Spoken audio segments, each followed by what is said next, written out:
کرو. اور پڑوسی بھی کون کون؟ وہ قرآن نے کتنی ہندی کی چندی کی. اسی صورت کی اسی آیت میں، آیت نمبر 36، اس کے آگے جو سلسلہ شروع ہوا، تمہارے مکان کے پڑوس میں جو لوگ رہتے ہیں وہ بھی تمہارے پڑوسی.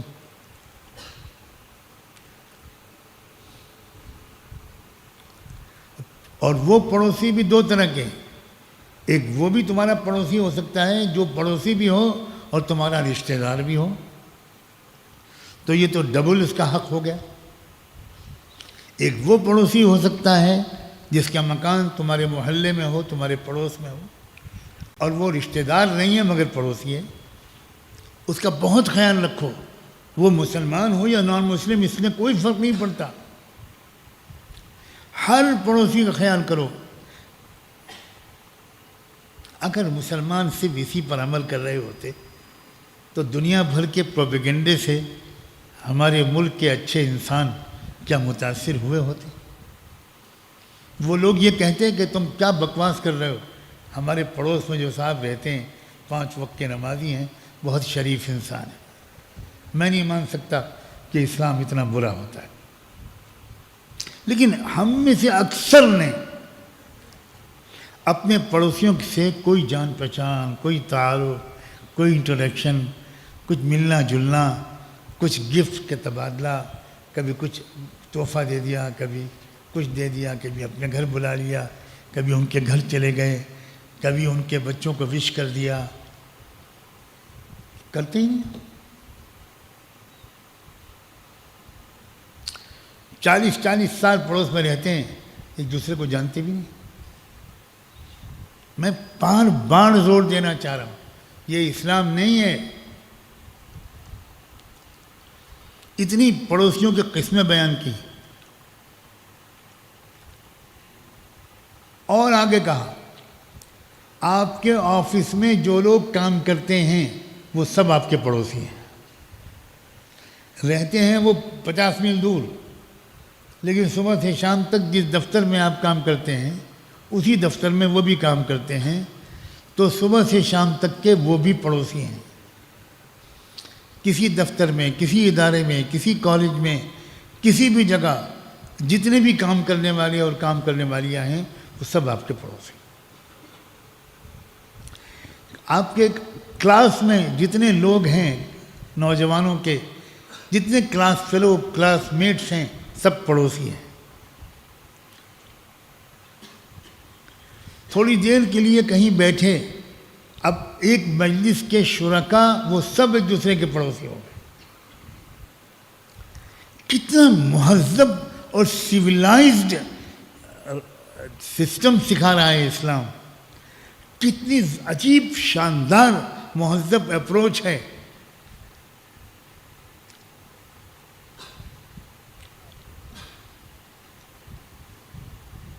کسی کی دانت میں کچھ پھنس جائے، آپ کو خلال کے ذریعے، کسی چیز کے ذریعے دانت سے اس کو نکالنا ہے.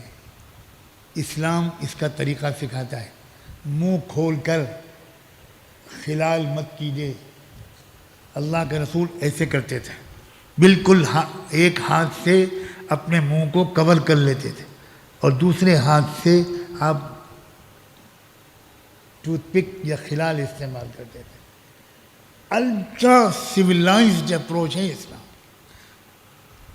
اور ہمارے یہاں میں کہنا نہیں چاہتا، مسجدوں کے باہر طہارت خانے ہوتے ہیں.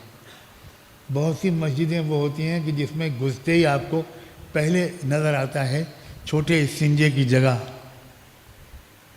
اب جو منظر وہاں مسلمان نمازی دکھاتے ہیں، انتہائی بھونڈے، انتہائی واہیات، وہ یہ کہتے ہیں کہ یہ سنت طریقہ ہے استنجے کا. لا حول ولا قوت. کتنا تہذیب سکھاتا ہے اسلام. جمائی آئے تو منہ رکھ لیجیے، ایسا مت کیجیے کہ کینیڈا کا گینڈا بھی آپ کے اندر داخل ہو جائے 3 بچوں کے ساتھ. یہ کون سا اسلام؟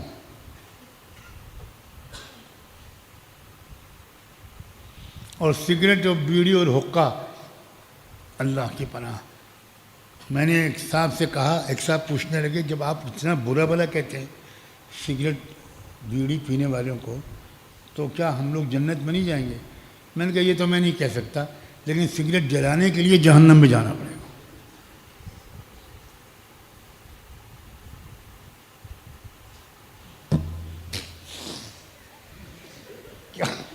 کیا یہ کیا ہے یار؟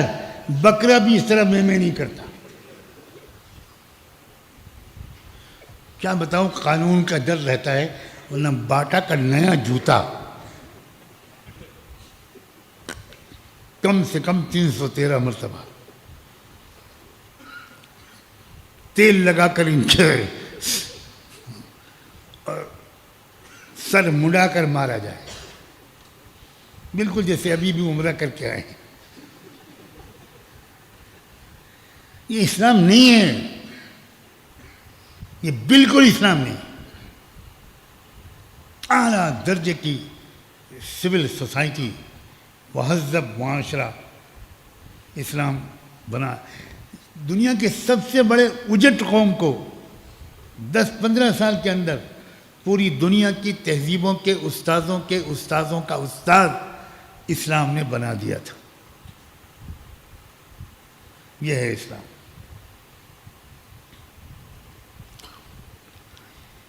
اللہ کے رسول نے فرمایا کہ جس شخص کی شرارتوں سے اس کے پڑوسیوں کو تکلیف پہنچتی ہو وہ ایمان والا نہیں ہو سکتا۔ فرمایا اگر آپ کے گھر میں کوئی کھانے کی چیز پک رہی ہے اور اس کی خوشبو پڑوسی کے گھر میں جا سکتی ہے، تب تو آپ کو اس کھانے میں سے کچھ اپنے پڑوسی کو دینا لازم ہے۔ شریک کیجیے اس کو، بھیجیے اس کے گھر میں اگر وہ چیز اس کے کھانے کی ہو۔ یہ تک کہہ دیا کہ اپنے گھر کی دیوار اونچی کرتے وقت اس بات کا خیال رکھنا فرض اور واجب ہے کہ آپ کے مکان کی اونچی دیوار کی وجہ سے آپ کے پڑوسی کے گھر کی ہوا یا روشنی میں کوئی کمی تو نہیں آئے گی۔ کوئی سوچتا ہے؟ میں پھر بار بار کہتا ہوں، ہمارے پاس اسلام نہیں ہے، یہ کوئی اور چیز ہے جو ہم لوگ لیے گھوم رہے ہیں۔ ہم نے سمجھا ہی نہیں اسلام۔ کرتا پہن لیا، ٹوپی لگا لی، داڑھی رکھ لی، ہم سمجھے بہت پکے دیندار ہو گئے۔ شیخ الاسلام حضرت مولانا حسین احمد مدنی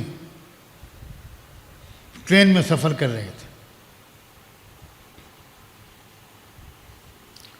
ان کے پاس ایک غیر مسلم کوئی بہت اچھے اونچے کلاس کے آفیسر، وہ بھی اسی برتھ پہ بیٹھے ہوئے تھے یا سامنے کی برتھ پر۔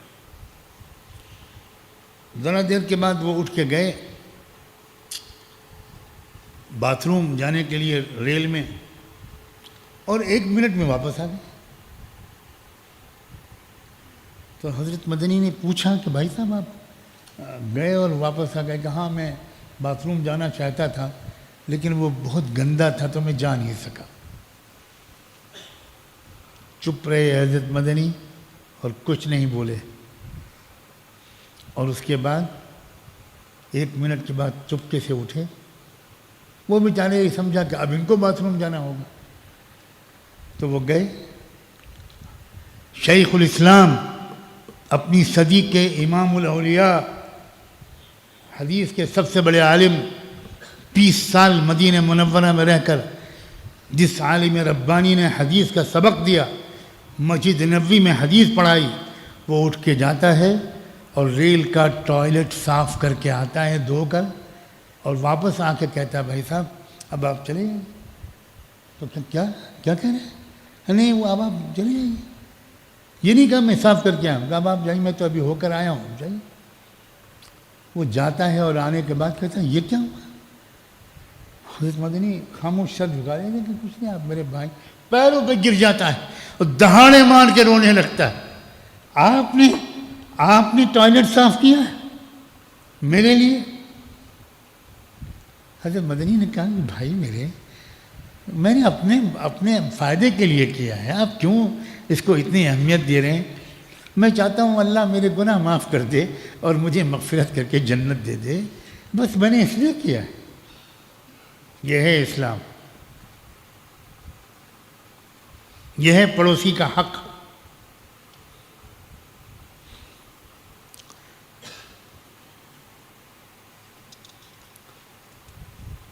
اس کے بعد اگلی آیت میں اللہ تعالیٰ نے ایک اور چیز سے منع فرمایا کہ پھر وہی مال پیسے خرچ کرنے میں کنجوسی مت کرو، ہاتھ کھول کر اللہ کی مخلوق کے کام آنے کے لیے پیسوں کو خرچ کرو، اور دوسرے ریاکاری اور دکھاوے سے بچو۔ اور یہ تک فرما دیا کہ دکھاوے کا کام صرف وہ کر سکتا ہے جس کو اللہ اور آخرت پر یقین نہیں ہے۔ پڑوسی کے بارے میں تو رسول اللہ صلی اللہ علیہ وآلہ وسلم کا یہ ارشاد کہ حضرت جبریل اس قدر اصرار کرتے رہے، تاکید کرتے رہے مجھ سے، پڑوسی کے حقوق، پڑوسی کے حقوق، پڑوسی کے حقوق، کہ مجھے تو یہ لگ رہا تھا کہ اب یہ اللہ کی طرف سے حکم سنائیں گے کہ کسی کا انتقال ہو جائے تو اس کے ترکے میں اس کی دوسرے وارثوں کے ساتھ اس کے پڑوسی کو بھی حصہ دیا جائے۔ مجھے تو یہ فیل ہو رہا تھا، اللہ کے رسول فرماتے ہیں۔ اور پھر آیت نمبر 40 میں پھر ایک مرتبہ اللہ کو راضی کرنے کے لیے اللہ کہتے ہیں ہمارے دیے ہوئے مال میں سے، ہمارے بتائے ہوئے مصارف میں ہاتھ کھول کر خرچ کرنے کی عادت ڈالو۔